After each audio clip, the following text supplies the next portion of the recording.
Hey there, model lovers. Welcome back to Richard's Toy Room once again for another model review and build. We got kind of a mess on our hands here. What we got here is the Revell Monogram 32 Ford 3-window coupe. And as you can probably see from the reflection of the light, this box has seen better days. It's got tape on it. It has no bottom. It's been water damaged. Look at these instructions. They're about as wavy as a Lay's potato chip. I can't even remember where I got this. I think I got it on eBay or something, like really super cheap. I mean, like $5 maybe or something like that. Something really cheap. Anyhow, it's dated 1997 on the box. And just give you a quick peek at the box there. Not much to look at. In fact, I usually save my boxes, but I think when I'm done with this one's probably going in the trash. It's pretty much garbage already. So, what we have here, like I said, is this 32 Ford 1/25th scale 3-window coupe. Now, the reason this is sat around, I've had this for quite some time. I think I bought this with the intention of giving it to my well, at that time, teenage son. Now he's, geez, how old is he? He's 24. And he kind of got into models for about 5 minutes. And I believe that I bought this one with the intention of letting him handle it. But like I said, he got into him for about 5 minutes. And so now it's reverted ownership back to me. Well, I took a look at this, and as you know, if you've watched some of my other videos, I like building my cars stock. I don't care for hot rods. I don't care for NASCAR race cars. I don't like to customize or lowrider or any of that stuff. I like to build them the way they rolled off of Henry Ford's assembly lines. You know, to use this one for an example. Unfortunately, this model you can only build as a street rod, hot rod, whatever you want to call it, custom.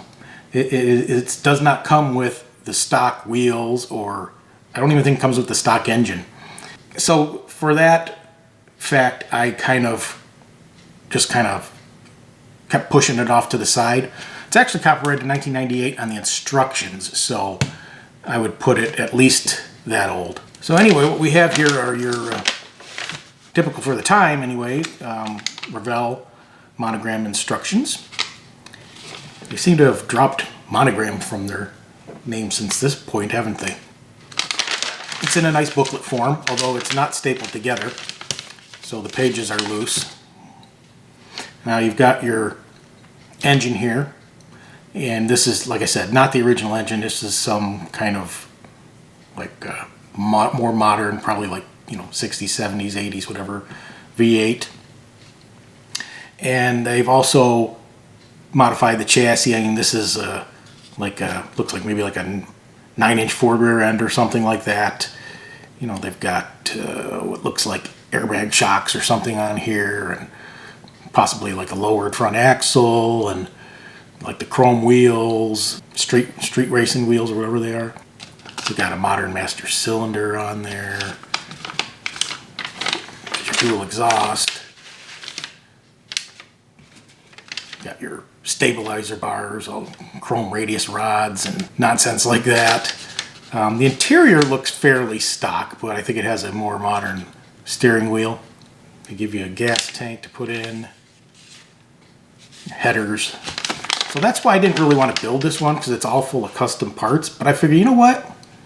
What the hell? I've never actually built one, and this is more in the line of traditional, you know, hot rod kind of, you know, 50s, 60s when the, you know, those, you know, Donna Reed show and, you know, Wally and Beef, and, you know, want to build their jalopy and kind of race it down to Mulholland Drive or something or whatever. Anyway, yeah, you get the idea. More modern things. Then it's got these flame decals. I think I must have stole one of the license plates off of here for something at one point. But I don't even think these decals are any good, and I wouldn't use them anyway. But you can see they got wet, and they're all like water stained. But I think the license plates would probably still be viable, which is, like I said, is probably what happened with one of these. I think I stole one for another model a while back. Oddly, the decals are copyrighted 1996, the box 1997, the instructions 1998. That's interesting.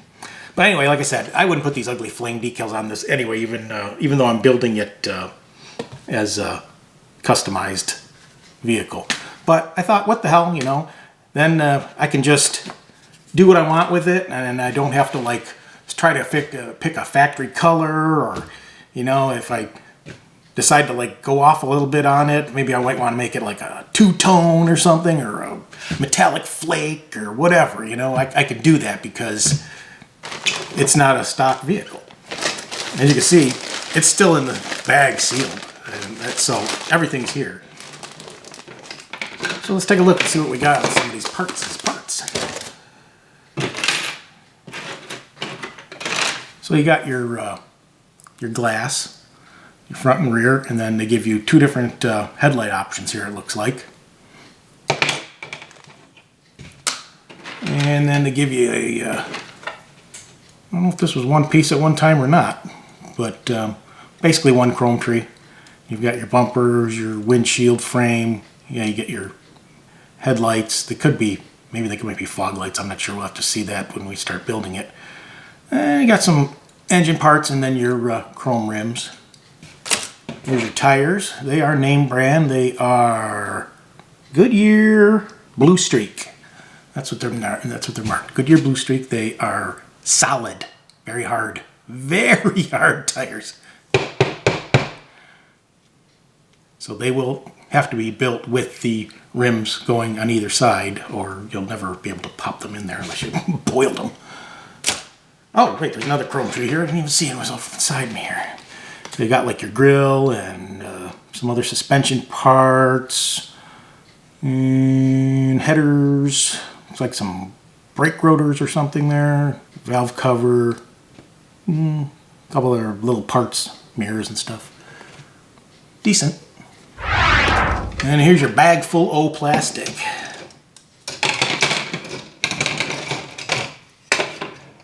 Wow, those are two little tiny taillights. Those are nice. I don't think I've ever got those on one of these kits before. Usually have to paint them. So you got what? You got 4 trees and a body here. Very shiny white plastic. It's a strange white. Almost like a milky white. But here's your modern steering wheel. You got your serpentine belt, your shifter over here, and your steering column. And looks like a electric cooling fan. It's like I said, all custom stuff. Your inner wheel wells and your fenders, dashboard. There's your V8 engine, some hood parts, your frame, radiator, gas tank, a couple engine parts, springs. And here's your interior, your seat, hood sides. I guess these are some optional wheels, maybe, or maybe these are the backs. Oh, they're probably the backs. And your door panels. It's got some decent detail on them. That should be easy to pick out whatever's on there. I'm not sure what some of those other parts are. They may be for bumpers or something. And your body. Looks very familiar since I've built quite a few of these 30s Fords. Pretty nice, actually. Very finely detailed. So that should look good. Does not have the usual like canvas top like a lot of these do. So there we go. We'll have to pick a color for that. And we'll see you at the update. Okay, so let's do our quick update on this 32 Ford here. I had to stop and do this update because I was kind of reaching a point where I was about to just slap the rest of this together. I mean, I literally have You can't see them a little off camera here, but there's a couple of bumpers, the headlights, door handles, and taillights, and license plate is basically all there is left besides what you see here to put together, which is pretty much nothing. There's no real detailing or anything left that needs to be done. It's just pretty much just assembly is all that's left. So I wanted to do this before we got to a point where we wouldn't be able to see anything. So as far as the interior goes, this is the next step that's going in. And you can see this is all custom, so obviously I didn't have, well, it's not that I didn't have, I chose not to follow any specific vehicle or anything like that. You see I did the dash in sort of a, or where the gauges are, in sort of like a wood. And I did the dash in black, and also the steering column. That's obviously not an original column or steering wheel. It's from some hot rod or whatever.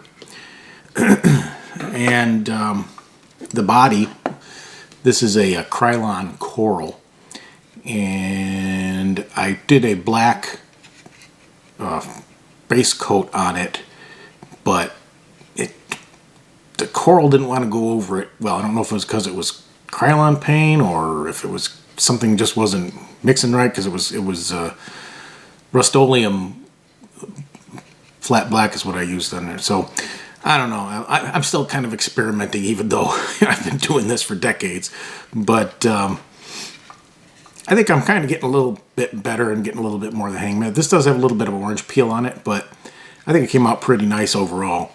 After I put the first couple coats of Coral on, I let it dry for a day or two, and then I gave it a light sanding. I probably should have sanded it a little more, because that really helped, and that took almost all the orange peel out. And then when I put this final coat of Coral on it, it really it went on pretty good. So I was pretty happy with it overall. As far as issues, this had a problem with, I think the top of the body got kind of crunched a little bit, because you saw the way the box looked at the beginning there. And I think it bowed out these A-pillars here on the sides of the windshield, so there's sort of like a little gap on either side of this, but it still fit in there pretty good. It's not really that noticeable unless you really get up on it, so I'm not overly concerned about that. But there was one big problem with this, and that was way here in the back, right along this underneath the windshield where it meets the body, the roof meets the body back here. This was not molded right. I mean, there was like, obviously the jig that this mold is made from at least a couple of different parts, I'm assuming, and whoever put it together didn't put it together right, and there was like the body parts were molded wrong, where I had to do a lot of shaving just to get this to lay flat and everything. I mean, it was very obvious and very bad. Now, as far as the chassis part here, there were pretty much no issues. The wheels all went on pretty good. Yeah, I mean, I'm thinking, and I can't think of any real issues had. Other than these fenders were a little finicky to attach. I only glued them along the running board where it kind of goes right here on the bottom of the chassis where it meets the frame. The rest of this is all kind of free riding, and that's probably good, because when I went to go put this grill section in, it was real tight, and like I said, these things aren't even glued in place, so it was quite an effort to get this to get down in there. I was almost afraid something was going to break, but I did manage to get it in overall. The instructions were a little vague on how this little chin spoiler goes on, but like I said, I managed to get it on there. And also on these things on the back where the bumper bracket's attached to, they were also a little tricky to line up. There was not really any pins or anything. It's kind of almost like it looks good that way. So I did test fit the rest of this going together, and it looks like cross fingers, everything looks like it should pop together really nice. So let's go do that, and we'll do the final reveal. Well, hey there. Welcome to the final reveal of this Revell 1932 Ford. I'll call it a hot rod. As you can see, I ended up painting it black and coral. And overall, I don't think it came out too bad. No other problems with putting it together after the quick update. I mean, probably maybe only the one issue that I have is the hood. It's kind of hinky. It doesn't really want to sit perfectly right, but it's close enough. So, pretty much showed you everything already. I guess we can pop the hood off and kind of show you what it looks like with the engine in there, with the body and everything on.